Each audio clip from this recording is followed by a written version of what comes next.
Tuhan, kami memohon sekali lagi berkat Tuhan atas tiap-tiap kami. Mari Tuhan, berbicaralah lagi kepada tiap-tiap kami, menjadi kekuatan kami, pedoman dalam hidup kami, petunjuk bagaimana kami harus hidup di hadapan-Mu dan melayani Engkau. Berkatilah hamba-Mu yang akan menyampaikan kebenaran. Kiranya Engkaulah yang menyelubungi dia, ya Tuhan, dengan kuasa-Mu. Dan biarlah perkataan-Mu juga Engkau sertai dengan kuasa, supaya oleh Roh-Mu ya Tuhan, firman-Mu sungguh menembus ke dalam pikiran, hati dan hidup kami, dan firman-Mu menjadi bagian dari hidup kami. Terima kasih Bapa, kami menyerahkan waktu ini. Di dalam nama Tuhan Yesus kami berdoa. Amin. Silahkan duduk Bapak Ibu.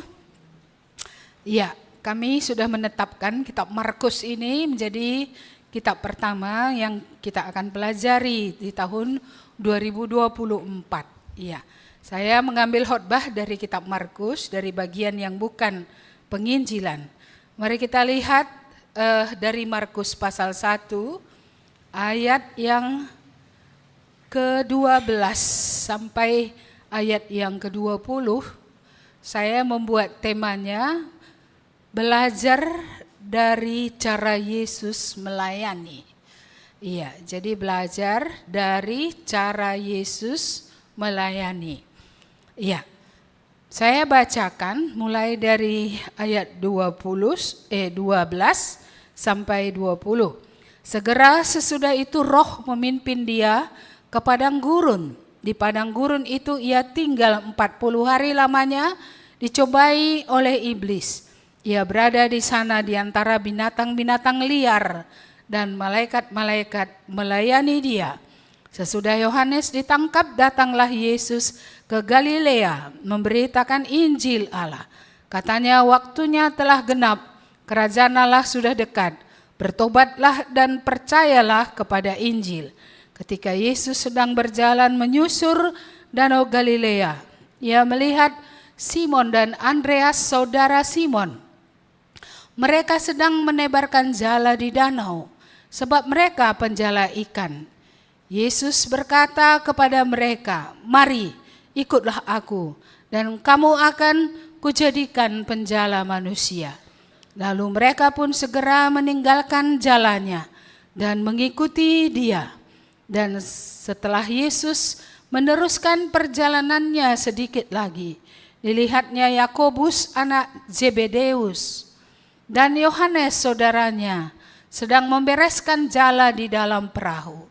Yesus segera memanggil mereka, dan mereka meninggalkan ayahnya Zebedeus di dalam perahu bersama orang-orang upahannya, lalu mengikuti dia.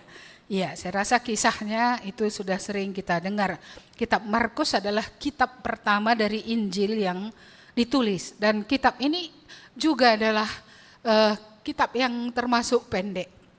Dan kalau kita lihat per perikop begitu, dibandingkan dengan Lukas, dibandingkan dengan Yohanes dan Matius, ya ini perikopnya sangat simpel, sangat pendek. Tapi bukan berarti kalau dia pendek, ya maka dia tidak kaya, ya.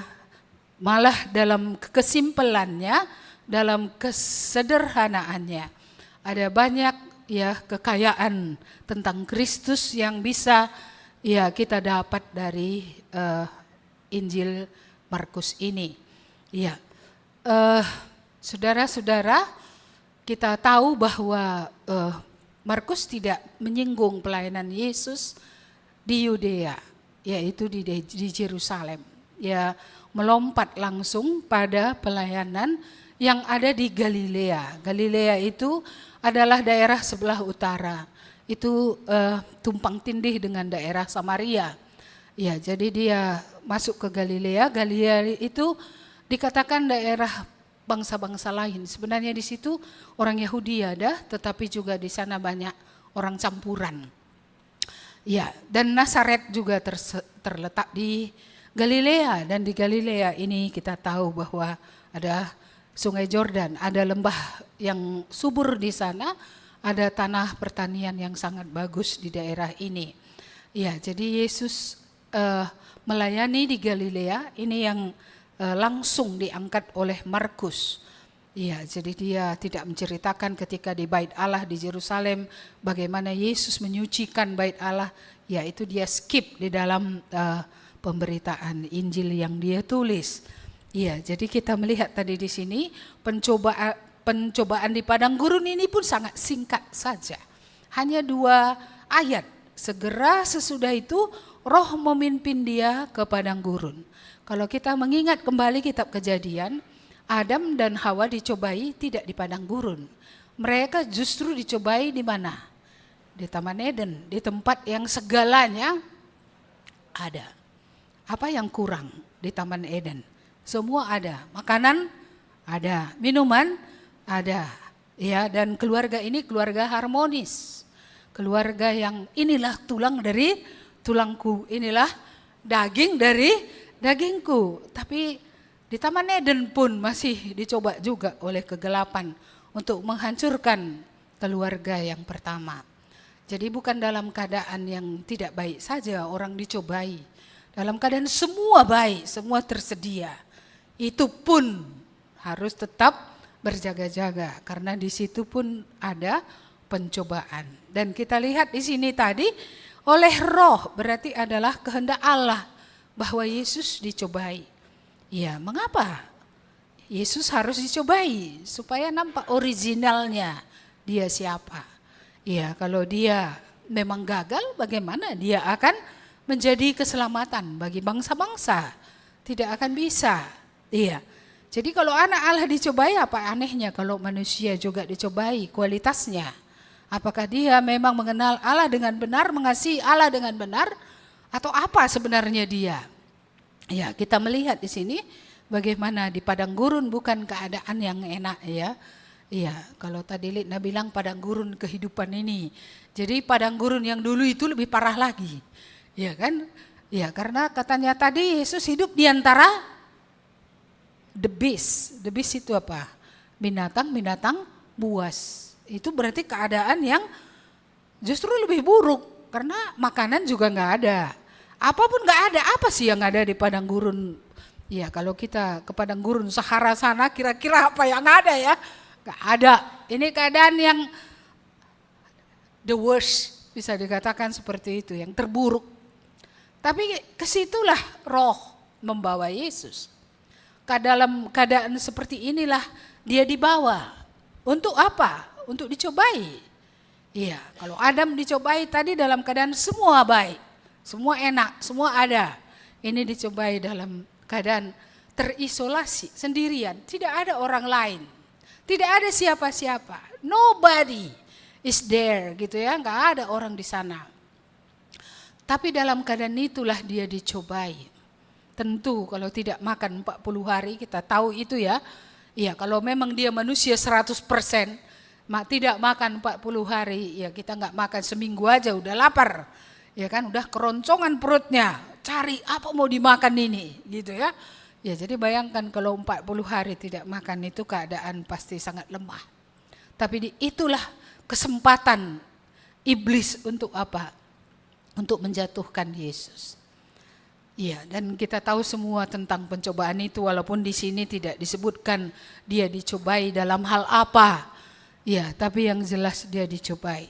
Saya kembali mengulang tentang pencobaan itu, saya memikirkan gitu ya. Iya, dia dicobai. Untuk apa? Iya. Mengapa orang benar harus kelaparan? Mengapa orang benar harus tidak ada tersedia semua? Bukankah selalu orang menginginkan semua harusnya ada gitu ya kan?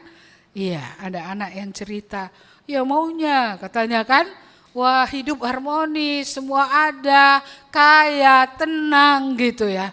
Saya rasa itu harapan semua orang. Gak ada orang cari-cari kesusahan ya. Tidak ada orang cari-cari penderitaan. Tapi kita melihat ini dengan sengaja. Roh Allah membawa dia ke padang gurun. Iya. Apakah kita anggap suatu penghinaan kalau kita orang percaya justru berada di padang gurun, bukan oleh kehendak kita? Apakah kita merasa suatu penghinaan kalau kita orang percaya harus puasa? Ya, ini puasa sengaja. Ini kadang puasa nggak sengaja, bukan diprogram untuk puasa, ya. Tapi kadang-kadang situasi kita membuat kita makan 2 kali sehari. Saya maunya gitu ya, enggak bisa saya. Masih 3 kali juga walaupun sudah sakit gula. Iya, jadi ini kita lihat apakah Yesus akan menerima keadaan ini? Apakah dia berdosa oleh karena dia keadaan lapar? Apakah keadaan kebutuhan yang kurang bisa menjadi alasan orang untuk tidak memuliakan Tuhan? Iya, kalau kita belajar dari Tuhan Yesus, ya, mungkin ini dia dianggap suatu kehinaan oleh orang banyak. Masakan orang benar, ya, tidak ada apa-apa yang bisa dimakan. Iya, kalaupun ada apa yang ada di padang gurun untuk dimakan. Kala jengking kan nggak mungkin dimakan, ya kan. Jadi apa, buah pohon, iya kalau ada di situ sumur terdekat, ada pohon kormanya, buah kormanya lagi masak. Ini nggak ada diceritakan ada air, ada mata air di situ, ada pohon korma, ya maka ya segera setelah habis puasanya adalah yang bisa dimakan gitu, ya kan. Ini nggak ada.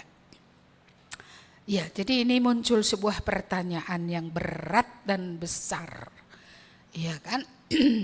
Apakah ketika keadaan tidak seperti yang kita pikirkan, kita masih bisa berdiri kokoh? Tidak semua yang seperti yang kita pikirkan.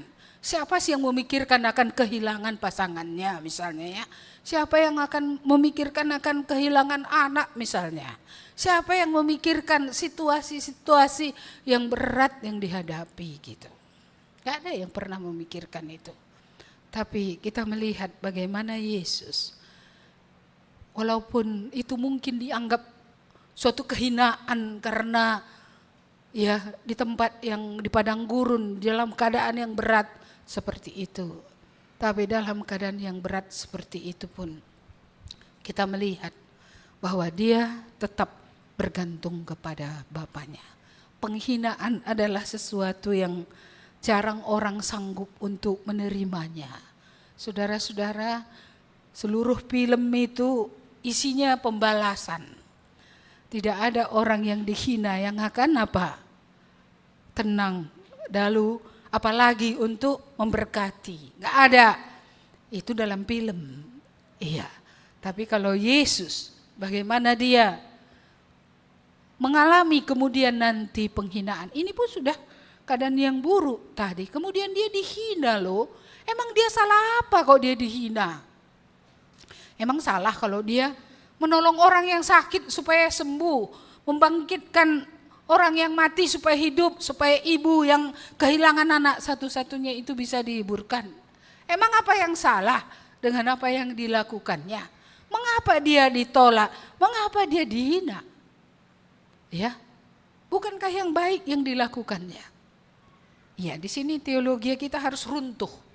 Bahwa kalau kita berpikir Allah hanya membawa kita kepada keadaan baik, tidak. Yesus, anak Allah sendiri, putra Allah sendiri.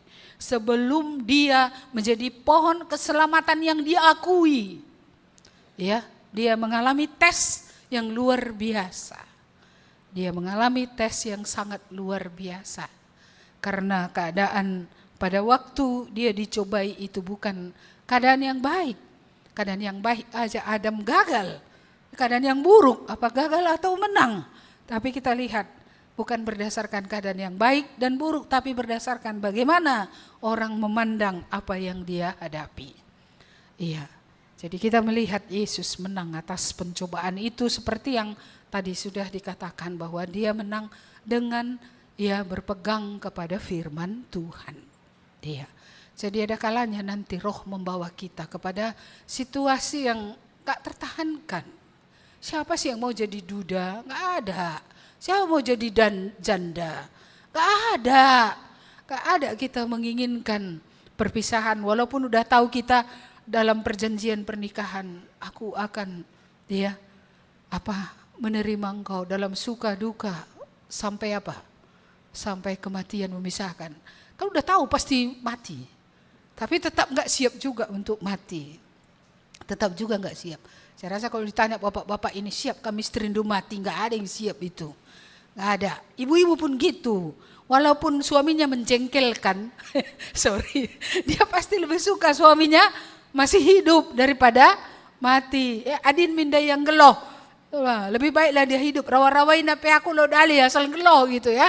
Marah pun dia nggak apa-apa, diurus pun dia nggak apa-apa. Biar dia hidup gitu. Iya, jadi kita melihat tadi roh membawa dia ke padang gurun. Berarti ada kalanya roh Allah mengizinkan kita dibawa kepada situasi yang tidak kita sukai, kepada situasi yang tidak kita mimpikan, rindukan, sama sekali tidak. Kalimat yang sangat sederhana ya.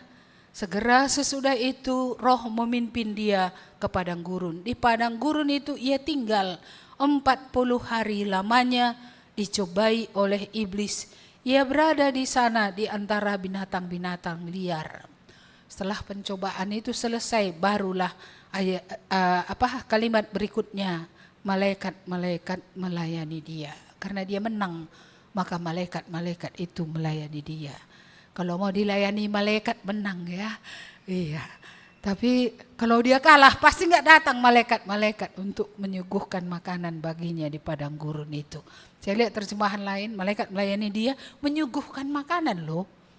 Iya, itu terjemahan yang lain. Malaikat menyediakan makanan bagi dia. Apa yang diperlukannya.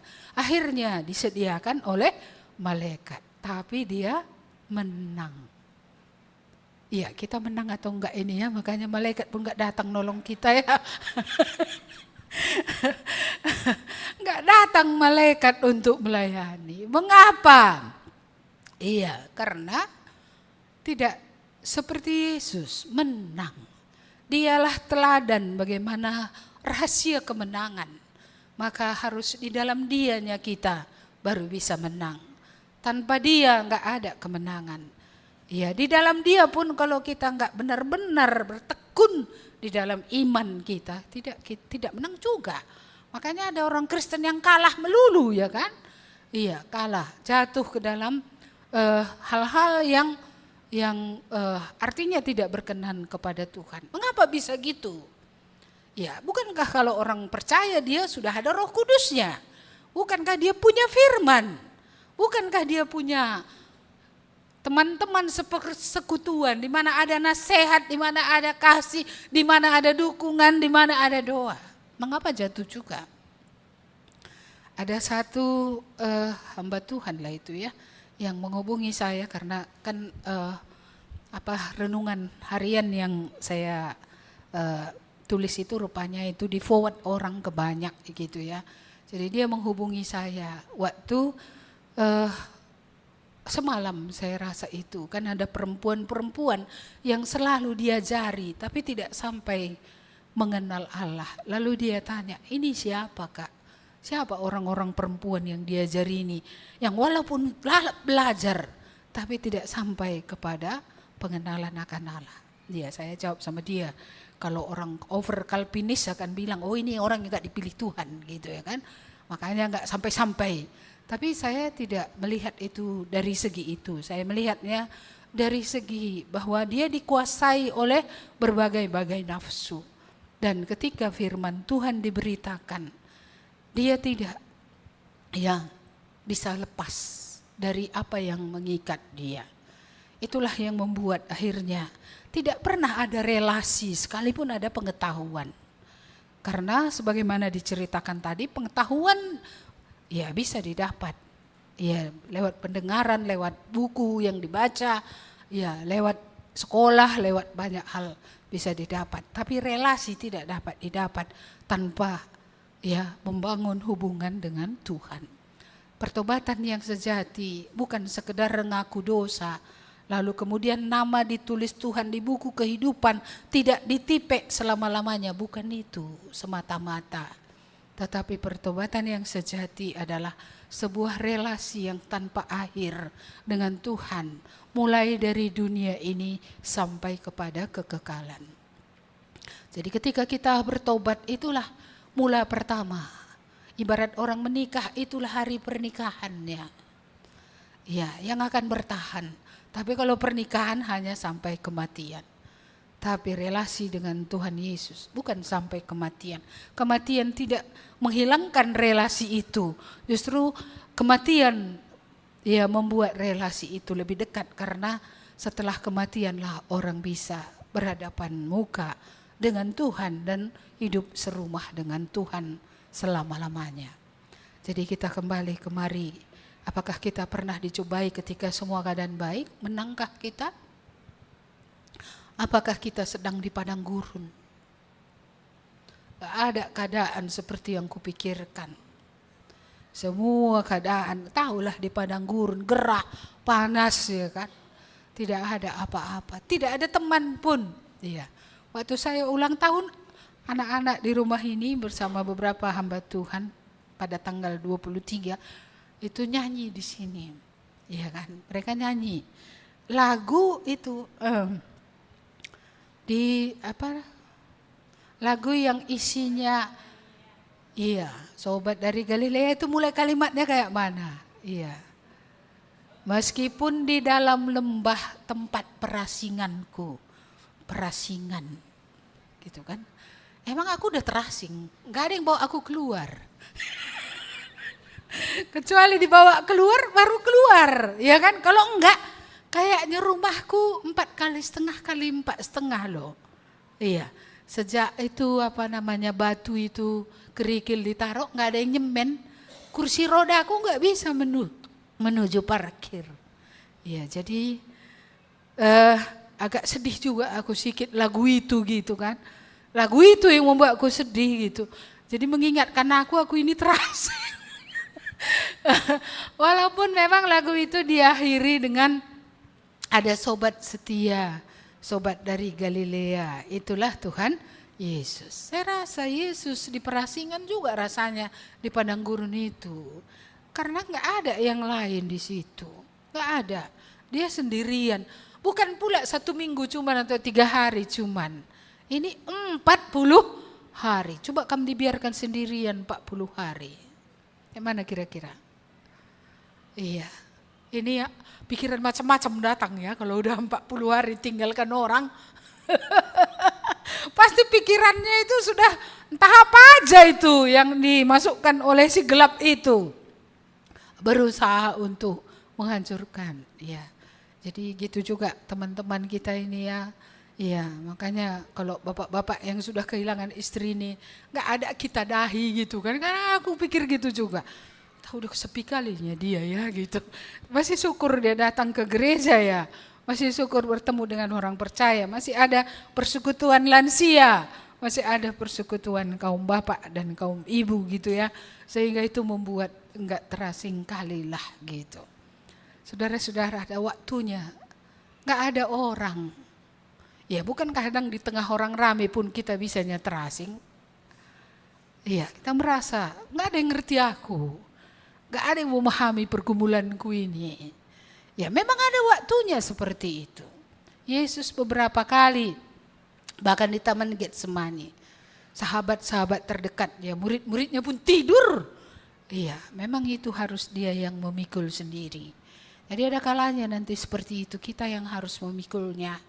Tapi disitulah nampak kualitas iman yang lembek atau kualitas iman yang kokoh. Kualitas iman yang lembek ya ini adalah akan mendatangkan penyesalan mungkin, mendatangkan banyak perasaan galau. Tapi bagi yang imannya kokoh dia akan belajar seperti Yesus. Ya, tetap memegang firman Tuhan, bahkan melawan apa yang dikatakan iblis itu dengan firman Tuhan. Ada tertulis, ada tertulis, ada tertulis. Mungkin keadaan kita menurut orang terhina barangkali oleh karena kita mengalami kesulitan demi kesulitan atau sedang di padang gurun dalam hidup kita.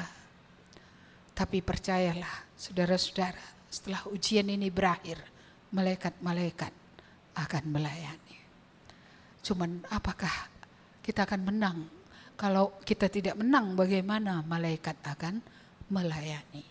Yang kedua, yang kita lihat tadi di sini, walaupun waktunya telah genap, kerajaan Allah sudah dekat.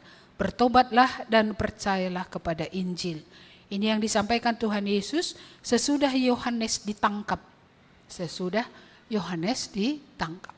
Jadi ada time, ada waktu untuk segala sesuatu. Ketika Yohanes masih berseru-seru di padang gurun, bertobatlah sebab kerajaan Allah sudah dekat. Yesus belum bersuara. Ya, dia belum berteriak-teriak. Tetapi ketika Yohanes sudah ditangkap, itu pertanda waktunya mau habis. Disitulah Yesus muncul di Galilea dan menyerukan seruan yang sama yang diserukan oleh Yohanes Pembaptis.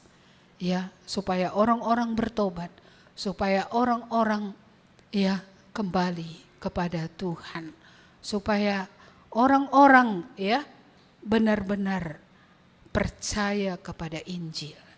Injil itu kan Yesus. Jadi kenapa itu yang dia beritakan?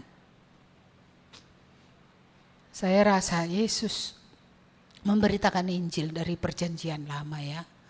Ya, bagaimana nubuat sudah disampaikan bahwa juru selamat Mesias akan datang ke dalam dunia. Ya, dan dia menyatakan ya, itu sudah dekat.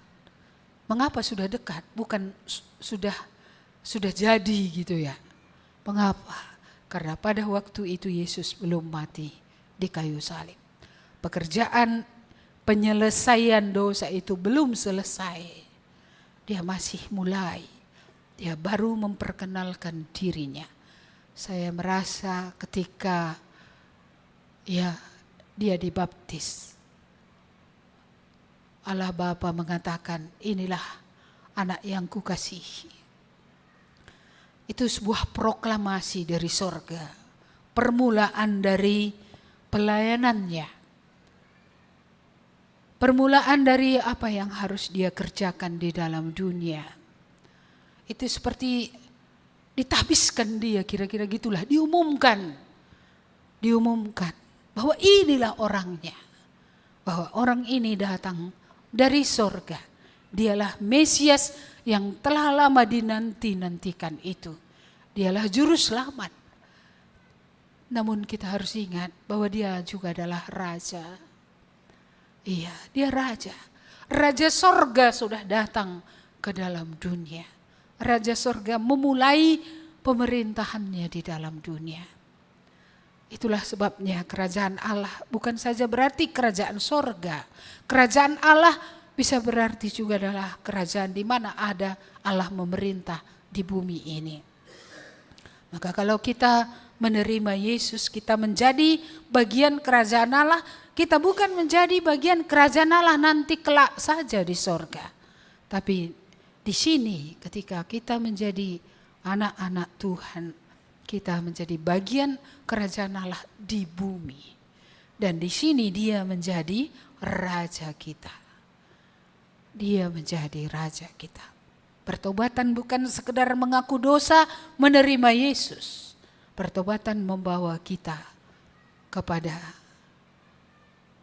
penaklukan diri kepada seorang raja, yaitu kepada Yesus yang adalah raja dari sorga yang akan memerintah seluruh alam semesta. Jadi ini membawa kepada 3 dimensi. Dimensi rohani ketika di dalam dunia. Lalu dimensi yang kedua dari kerajaan Allah, yaitu kerajaan 1000 tahun yang akan datang.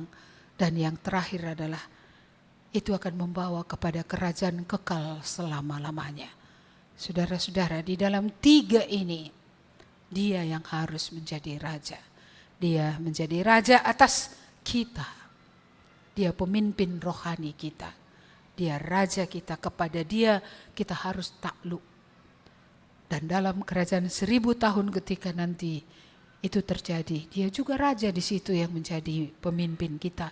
Dan di kerajaan kekal juga dia raja kita, dia pemimpin kita. Apakah dia sudah menjadi raja bagi hidup kita. Ketika waktunya genap. Jadi pelayanan ini ketika waktunya genap. Genapnya semua waktunya. Kapan waktunya pelayanan ini dimulai? Kapan waktunya juga berakhir? Sebagaimana Yohanes Pembaptis mulai kapan? Kapan berakhirnya? Iya, ketika dia ditangkap masuk ke dalam penjara, nggak pernah keluar lagi. Karena setelah itu, ya Herodes menyuruh orang memenggal dia. Mungkin orang mengatakan, sedih kali hidup Yohanes itu. Saya rasa tidak. Mengapa? Memang kematiannya, berbagai cara kematian bisa ada. Tapi hidupnya yang pendek adalah hidup yang tidak sia-sia. Hidupnya yang pendek adalah hidup yang berguna. Hidup yang berguna. Sayang kali dia gak pernah menikah. Barangkali gitu ya. Karena gak ada pula kita lihat pernikahan Yohanes Pembaptis gitu kan gak ada ya. Jadi mungkin apa yang berharga menurut dunia itu yang kita cari nilai seperti itu pada kerajaan rohani. Itu masalahnya. Di dalam kerajaan rohani kita mau mengukur kerajaan itu dengan ukuran kerajaan dunia. Gak ketemu-ketemu. Kerajaan rohani tidak bisa diukur dengan ukuran dunia. Maka keberhasilan bukan berdasarkan banyaknya harta. Keberhasilan bukan berdasarkan banyaknya kuasa. Ya, keberhasilan bukan menurut ukuran dunia. Tapi keberhasilan adalah ya sampai tidak. Ya, ada enggak arti hidupnya? Untuk apa dia hidup? Saya sering berpikir dan berdoa, Tuhan jangan aku beri waktu panjang. Makanya kurang suka saya kalau ulang tahun orang bilang panjang umur ya gitu. Nggak usah panjang kali. Tapi yang penting hidup itu kayak mana? Berisi, berguna. Panjang pun kalau berdosa mau ngapain? Kerjanya nanti ngapain? Merepet, semua orang salah. Lalu kayak mana hidup kayak gitu coba? Udah tua, marah-marah saja kerja, merepet lagi, nggak berguna hidup. Ya kan ngapain hidup? Tapi jangan kamu bunuh diri nanti orang tua ya. Kata ibu gak berguna hidup, udah bunuh diri aja katanya kan. Enggak, bukan lamanya hidup. Yesus juga hidupnya gak terlalu panjang. Iya kan, 33,5 tahun. Tapi berisi, padat. Iya kan, berguna hidupnya tadi. Iya, gitu ya. Hidup Yohanes Pembaptis itu pendek, lebih pendek lagi ya. Ya sekitaran lah dengan Tuhan Yesus. Pendek. Tapi bayangkan. Walaupun dia hanya pakai baju bulu kulit binatang. Ya, walaupun dia nggak ada mimbarnya. Dia ada di mana? Sungai Jordan sana. Dia berteriak-teriak.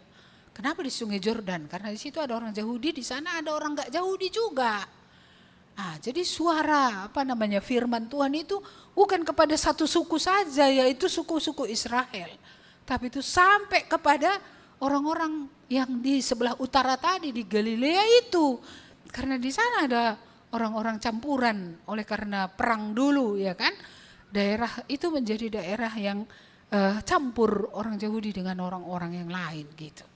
Sehingga bangsa yang dalam kegelapan itu bisa melihat terang. Waktunya sudah genap. Waktu Yohanes sudah selesai. Waktu Yesus sudah mulai. Dan itu pun nanti akan berakhir juga. Dan dilanjutkan oleh orang-orang yang telah dipilihnya. Mari kita lihat bagian terakhir.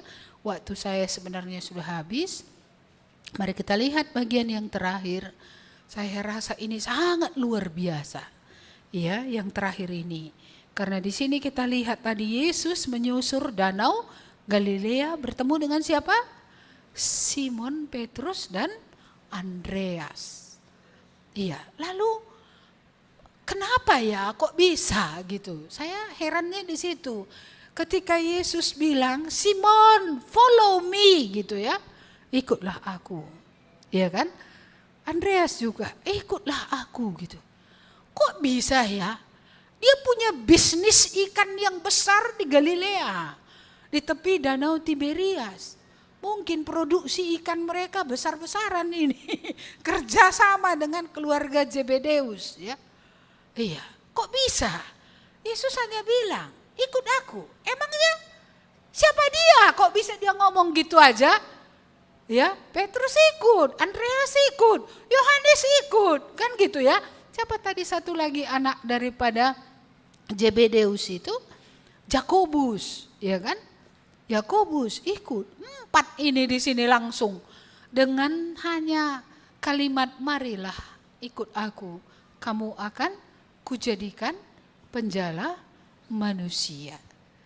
Iya, mari ikut aku. Kepada orang Lewi itu juga murid yang kelima ya. Itu juga kan hanya gitu. Dia duduk di rumah pajak. Dia di situ senang ngutipi pajak, megang uang banyak loh. Walaupun bukan uang sendiri ya kan, tapi paling tidak kan dia sedang megang uang. Kadang yang megang uang ini kan payah dipanggil juga ini. Lagi ngitung aku. Lagi banyak aku hitung ini katanya kan. Ya jadi kalau dibilang sama dia follow me, ikut aku. Gitu ya kan. Sorry Tuhan, lagi sibuk ngitung uang, belum selesai ini. Kerjaannya belum selesai. Gitu. Nah, ini pun kan bisa juga yang ikan tadi ya kan. Belum produksi kami pada hari ini, belum dikirim, belum di packing, belum. Ya ampun.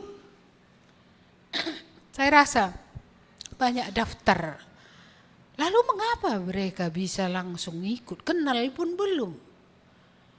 Mungkin ketika ya saya menduga ini sequence yang saya pikirkan. Bahwa mereka mendengar Yohanes Pembaptis berkhotbah. Lalu mereka memberi diri untuk dibaptis di Sungai Yordan. Makanya mereka menjadi murid Yohanes. Iya. Jadi saya tidak tahu apakah Yesus memperhatikan ketika mereka dibaptis gitu ya. Iya. Lalu kemudian Yohanes sendiri mengatakan kepada murid-muridnya. Apa katanya? Lihatlah anak domba Allah yang menghapus dosa dunia. Sejauh itulah yang dia dengar. Lihatlah anak domba Allah yang menghapus dosa dunia. Itu ya. Dan ketika itu diucapkannya, ya kan?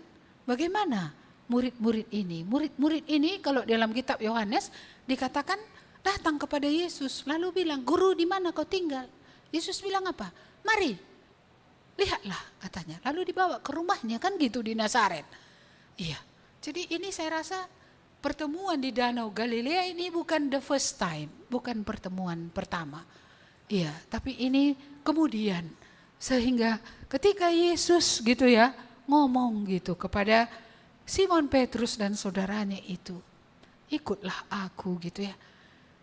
Inilah anak domba Allah yang menghapus dosa dunia.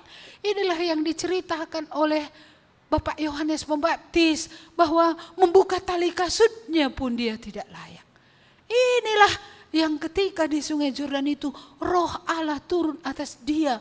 Pengakuan dari sorga bahwa dia bukan berasal dari dunia, tapi berasal dari Allah. Kuasa dalam perkataannya itu tadi tema sekolah minggu kita ya. Ini pun ada kuasa dalam perkataan Yesus itu. Sehingga ketika Yesus berkata, follow me, mereka langsung tinggalkan pekerjaannya loh. Mata pencahariannya loh, uangnya loh. Iya kan? Iya, ini hal yang mengagumkan. Bagaimana ya seorang berkata dengan kuasa. Lalu kemudian mereka semua rela loh. Meninggalkan bapaknya, meninggalkan ibunya, meninggalkan ikannya, pekerjaannya untuk melayani Tuhan. Saya melihat di sini cara bekerja Tuhan Yesus juga. Dari satu sisi dia melayani banyak orang. Dia berbicara kepada banyak orang, bertobatlah sebab kerajaan surga sudah dekat. Tetapi dia memilih beberapa murid yang sudah dia doakan saya rasa ketika dia di padang gurun. Ya, yang sudah dia gumulkan. Yang mana Bapa di surga yang mana yang akan kulatih? Ya, yang akan meneruskan pekerjaan ini ketika tugasku selesai. Saudara-saudara, sasaran Injil adalah seluruh dunia. Mengapa Yesus enggak memilih 1.000 orang? Mengapa dia hanya memilih 12 orang? Dan dengan 12 orang ini menjungkir balikkan seluruh dunia dari generasi ke generasi, zaman ke zaman. Ini metode yang tidak masuk akal. Dia melayani semua, tetapi dia memperhatikan dan mengajari dan melatih orang-orang tertentu saja. Ketika dia mati, ketika dia naik ke surga, di dalam kitab Korintus dikatakan ada 500 saudara yang melihat dia. Mungkin itulah cuma muridnya seluruhnya. 500 orang. Kepada 500 orang ini ditambah 12 murid, 1 gagal, tinggal 11. Kepada mereka lah tugas membawa seluruh dunia kepada Tuhan, kepada pengenalan akan Tuhan, dipercayakan. Mari kita belajar. Adalah penting melayani banyak orang. Tetapi kita juga harus seperti Yesus. Berdoa mencari orang yang bisa diajari, yang akan meneruskan Injil ini. Yang akan meneruskan Injil ini. Saya merasa adalah baik kalau tiap-tiap orang yang sudah bertobat punya orang yang dia layani. Seperti dulu kita dilayani supaya kita bertobat, seperti itu kita melayani supaya orang bertobat, dan orang yang kita layani itu melayani orang lagi untuk bertobat. Kalau lingkaran ini tidak berhenti, seluruh dunia akan terinjili. Tapi masalahnya sering kita KKTB kumpul, tapi hanya untuk sharing bersama, berdoa bersama. Mungkin tahun ini yang harus kita naikkan. Kita tidak kumpul bersama, sharing bersama di antara orang percaya saja. Kita harus punya orang-orang yang kita layani supaya bisa mereka sampai kepada pertobatan. Dan dari antara orang yang bertobat harus ada yang spesifik kita muridkan supaya mereka setelah Yesus berangkat mereka meneruskan, dan yang 12 ini mengajari orang lagi meneruskan, murid ini mengajari lagi dan meneruskan, sehingga hari ini sampailah Injil itu kepada orang Karo, kepada kita. Jika rantai pemuritan ini berhenti, maka berhentilah Injil pada kita. Seluruh dunia, kapan dicapai? Maksud kematian Yesus supaya semua orang diselamatkan, itu tidak terwujud jikalau lingkaran ini, siklus ini tidak diteruskan. Saudara-saudara, mari kita belajar dari Yesus. Itu yang berkat bagi saya awal tahun ini dalam persiapan untuk camp, baik camp pemuritan, baik camp untuk orang tua ini. Saya memikirkan, kalau nggak ada keluarga ini bertobat, bagaimana mereka akan melayani orang lain lagi bertobat? Jadi keluarga-keluarga yang akan datang, waduh, legalis semua nanti di gereja ini. Kembalilah gereja ini jadi gereja zaman dulu lagi balik. Gak ada pertobatan, gak ada hati mengasihi Tuhan, gak ada mencerminkan Tuhan, gak ada bagaimana supaya orang lain sampai kepada keselamatan. Gak ada gunanya gedung yang mahal ini kalau Injil tidak terus diberitakan. Saudara-saudara, mari kita renungkan ini. Yesus seleksi. Sekian, mari ikut aku. Heran aku nengok semua. Kepada siapapun Yesus bilang ikut aku, ikut. Gak peduli dia kerja di perpajakan, gajinya mungkin tinggi di situ. Gak peduli dia punya perusahaan perikanan, kan? Kadang kan kita menganggap nelayannya cuman Petrus itu kita bilang. Bisa saja dia bukan nelayan biasa. Bisa saja dia nelayan kelas kakap yang bisa menjual ikan banyak dan memproduksi ikan ke daerah-daerah sekitar, ya, yang mungkin dikirim. Karena tadi keluarga siapa tadi itu?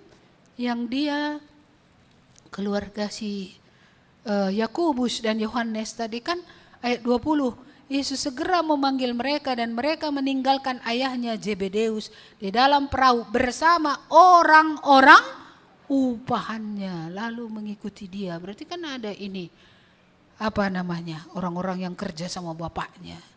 Berarti bukan biasa tebar jala sudah. Ya, mungkin mereka bukan sekedar penebar jala. Mereka adalah orang yang memimpin suatu usaha perikanan yang bisa akhirnya membawa ya ikan-ikan itu ke daerah-daerah di sekitar Israel dan Palestina. Saudara-saudara yang dikasihi Tuhan, mari ya belajar dari teladan Yesus, melayani orang banyak. It is important, yes. Tapi harus ada juga yang pelayanan khusus. Ya, ada orang-orang tertentu. Ya, jadi setidaknya kalau kita bertobat seperti kita dululah dilayani orang, layanilah orang. Adalah pelayanan dulu. Kalau kamu di kantor, ya 1-2 orang yang mau, 1-2 orang lah. Kalau belum ada, berdoa dulu sampai Tuhan membuka pintu. Kalau kamu kerja salon pun jangan cari duit saja. Ya kan, adalah yang kamu layani juga. Supaya kita dulu menerima dengan cuma-cuma, kita juga memberi dengan cuma-cuma. Kita berhutang Injil kepada orang lain. Kita berhutang. Siapapun yang kamu selamat, kamu punya hutang. Ya, karena Yesus kamu dengar dengan cuma-cuma, ya. Dan kamu juga harus menceritakan itu kepada orang lain. Memikirkan, kalau orang memberi waktu dulu untuk endukan, memberi tenaga, memberi air mata. Lalu kamu sudah selamat, kamu tidak pikirkan orang lain, tidak ada air mata. Ya, tidak ada perjuangan. Seperti aku dulu Tuhan diperjuangkan supaya bisa sampai kepada keselamatan. Aku maulah mengambil bagian. Enggak harus kamu menjadi misionaris, enggak harus kamu menjadi pendeta. Tapi tiap orang percaya, dia harus berkata, Tuhan, sebagaimana aku menerima kasih, aku mau mengembalikan kasih itu. Ya, bukan kepada orang yang melayani dia dulu, tetapi kepada orang lain yang masih terhilang itu. Supaya mereka juga mendengar Injil. Supaya mereka juga sampai kepada keselamatan. Dan kalau Tuhan memberikan kita tambahan karunia, sudah pernah dimuridkan, mari kita belajar memuridkan orang lain. Karena seorang murid itu ya akan mengikuti gurunya. Gurunya mengikuti Tuhan, dia mengikuti Tuhan, dia mengikuti gurunya. Paling tidak, ya dia harusnya sampai seperti gurunya, kalau bisa lebih lagi. Kalau bisa lebih lagi. Dan dari penjala ikan, orang yang ikut Tuhan akan menjadi penjala manusia. Mungkin tadi tidak semua kita ya ke negeri-negeri yang lain, tetapi setiap kita bisa menjadi saksi Tuhan. Menjadi saksi Tuhan. Jadi mari layani. 1 orang, 2 orang. Ada orang 20 tahun bertobat, gak pernah dilayaninya orang loh. Gak ada PI pribadinya. Iya, entah itu anggota keluarganya pun enggak. Iya, tetangganya pun enggak, orang lain pun enggak, siapa pun enggak. Ngapain kalau gitu? Aduh, kalau kayak gitu sia-sialah kita hidup. 20 tahun Tuhan kasih napas, ya Tuhan kasih makan beberapa goni beras itu kan. Ya, berapa banyak ikan dimakan, berapa banyak ayam digoreng. Ya, kita tak berguna sama sekali. Waduh, iya. Jadi mari ya yang mengaku bertobat ini, ya kan, supaya jangan nanti Tuhan tanya, ngapain kau di bumi dulu nakku? Ya berputar-putar aku Tuhan. Ya ada dulu ladangku sikit situ, itulah ku cangkuli terus. Ya, oi kata Mama Sianu, belum siap ladangku 1 baris lagi, nggak sempat aku ngomong sama kau. Jadi kayak mana? Gak ada artinya kita hidup. Maka benarnya kalau belum seorang pun ku bawa, tangan kosong pulangkah. apa yang kita bawa. Iya, jadi mari kita belajar menjadi murid, maka ikut pemuritan juga dong. Iya, karena bukan sampai udah bertobat, ngaku dosa, udah selesai, ikutlah. Seperti anak-anak, oh sudah TK, udah gak sekolah lagi kau, sudah TK, sudah cukup itu. Sudah TK, sudah cukup gitu ya. Kurasa gak ada orang tua bilang sudah TK anakku atau sudah playgroup ya sama TK. Udah gak usah SD lagi, gak usah lanjut, cukup itu. Udah bertobat, cukup itu, gak ada. Harus lanjut. Pelajaran SD lagi dulu, tambah-tambah, kali-kali bagi-bagi. Kalau sudah sarjana nanti baru belajar, kalau kami dulu aljabar. Kalau sekarang udah matematika yang keren gitu ya. Entah, gak tahu aku logaritma, entah apalah semua pelajaran yang lebih tinggi. Kita juga perlu seperti itu. Sudah diselamatkan, mau kita diajar. Ya paling tidak yang sudah selamat bisa membawa orang kepada keselamatan. Yang sudah diajar bisa mengajari orang lain. Yang sudah jadi majelis bisa menghasilkan majelis generasi baru. Kan lebih baik itu ya kan.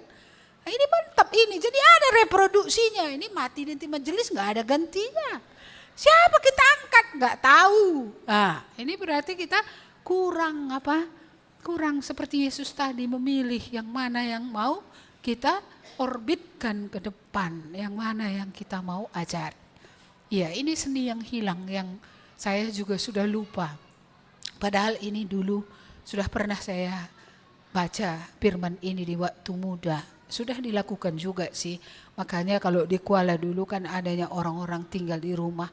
Itu maksudnya supaya diajari, dilatih, melihat teladan dan semuanya. Dan akhirnya bisa meneruskan pekerjaan Tuhan. Maka bersyukur juga di sana ada beberapa hamba Tuhan di beberapa pos yang ada. Di sini kita mulai memang dari 2004. Jadi masih banyak kegalauan pada masa itu gitu ya. Iya, dan setelah itu diikuti lagi dengan saya jatuh sakit. Operasi yang gagal, awal yang bisa menerima, kemudian gak bisa menerima, penuh dengan marah kepada Tuhan. Kalau sudah layani Tuhan, kenapa susah kayak gini? Dokter pun gak bisa tepat mengoperasi, seperti itu. Berputar-putar di sekitar diri. Tapi saya harap hari-hari hidup yang singkat sebentar lagi ini, masih bisa kita mulai lagi pemuritan yang baik supaya bisa kita setelah percaya ini menjadi makin bertumbuh, makin maju dan seperti itu tadi maunya terjadi. Orang yang sudah selamat melayani orang lain supaya sampai kepada keselamatan dan mari kita menjadi murid Tuhan supaya kita juga akan memuridkan orang lain sehingga tidak henti-hentinya Injil ini sampai Yesus datang kedua kali. Amin. Mari kita berdoa. Terima kasih Tuhan atas firman-Mu. Bagaimana Yesus sendiri yang adalah anak Allah dicobai. Apalagi kami manusia. Tidak mungkin kami tidak diuji. Supaya ternyata bahwa memang benar ada iman kami kepadamu ya Tuhan. Karena itu kami berdoa, entah kami ada yang di padang gurun, entah apapun situasi yang sedang kami hadapi. Tuhan, supaya mata kami tertuju kepadamu. Kalau Engkaulah Allah yang menjadikan kami, yang memiliki segala sesuatu, sumber segala sesuatu. Kalau Engkaulah Allah yang mengasihi kami dengan kasih yang kekal. Supaya kami boleh juga mengasihi Tuhan. Boleh sungguh-sungguh serius kami berpegang kepada Tuhan. Berpegang pada firman Tuhan. Entah di situasi yang seperti apapun. Apakah itu keadaan baik, apakah keadaan buruk. Biarlah satu komitmen kami. Kami akan melekat pada Tuhan apapun yang terjadi. Karena kami tahu Dia Tuhan, kepadanya kami percaya untuk dunia ini, dan kepadanya kami percaya untuk dunia yang akan datang. Dan kiranya cara pelayanan Yesus ini pun kami pikirkan lagi, gumulkan lagi. Yesus memperhatikan banyak orang. Yesus berbicara kepada banyak orang. Tetapi dia juga ada prioritas kepada selektif beberapa orang. Supaya orang-orang yang dipilih ini ke depan akan bukan saja bertobat, tetapi mereka akan menjadi orang yang memberitakan Injil kepada orang lain, bahkan memuridkan orang, sehingga tidak pernah berhentinya Injil ini Tuhan sampai kesudahan zaman, sehingga kedatangan-Mu kedua kali nyatalah nanti dari semua suku bangsa akan ada wakilnya di sorga. Betapa indahnya kalau kami boleh mengambil bagian dalam pekerjaan ilahi. Walaupun itu hanya untuk keluarga terdekat kami, tetangga kami, tempat di mana kami bekerja. Betapa indahnya juga kalau Engkau memberkati gereja-Mu bisa melayani di kota-kota yang lain. Bahkan ke suku yang bukan hanya suku Karo yang hamba-Mu sendiri dulu berasal dari situ. Kami bersyukur Tuhan ke beberapa suku Injil ini sudah boleh sampai di negeri kami ini. Khususnya di Sumatera Utara ini. Dan juga sudah pernah gereja ini mengutus orang untuk ke suku lain ya Tuhan. Kami berdoa supaya Roh Allah yang suci akan menolong kami mengerti isi hati Allah yang sesungguhnya. Dia mati bukan supaya kami kaya. Dia mati bukan supaya kami punya apartemen. Bukan supaya kami memiliki seluruh dunia. Tapi Yesus mati supaya orang-orang yang binasa akan sampai kepada keselamatan. Orang-orang yang binasa kembali kepada relasi dengan Tuhan di bumi ini, bahkan sampai kepada kekekalan.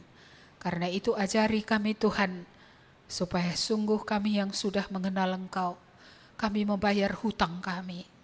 Kami dulu bertobat karena air mata orang, pergumulan orang, waktu yang orang luangkan firman yang disampaikan. Supaya kami juga memberi apa yang telah diberikan kepada kami bagi orang lain, sehingga ada orang yang kami layani di jalan hidup kami ini. Dan biarlah semua kami mau menjadi murid, supaya sebagai murid kami akan diajari Tuhan. Kami akan bertumbuh, kami akan menjadi dewasa, kami akan menjadi orang Kristen yang kokoh, yang sekalipun mengalami berbagai-bagai hal akan tetap berdiri oleh pertolongan Roh Kudus yang tidak terbatas yang diberikan kepada orang percaya. Terima kasih Tuhan, Engkaulah Allah yang melanjutkan firman-Mu ini. Berilah supaya Roh-Mu bekerja, supaya jika masih ada di antara kami yang binasa, yang akan dihukum kekal dari bumi ini sampai kepada kekekalan, ada anugerah yang diterima, ada pengampunan dosa yang bisa dialami, ada kutuk yang bisa diangkat.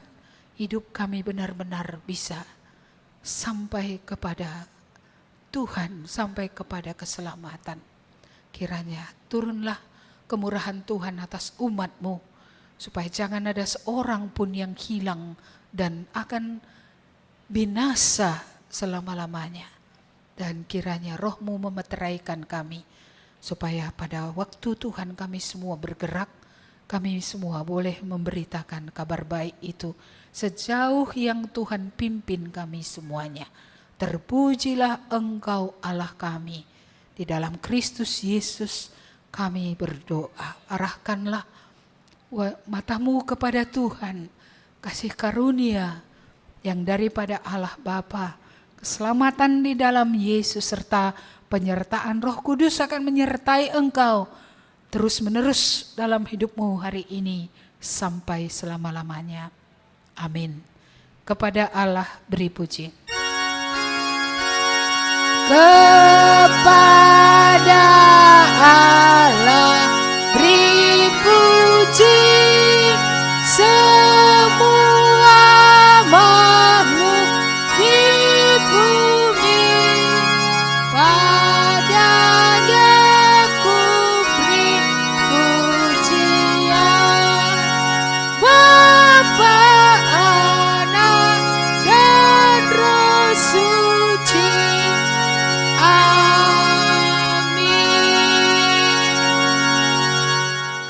Selamat hari Minggu, Tuhan memberkati.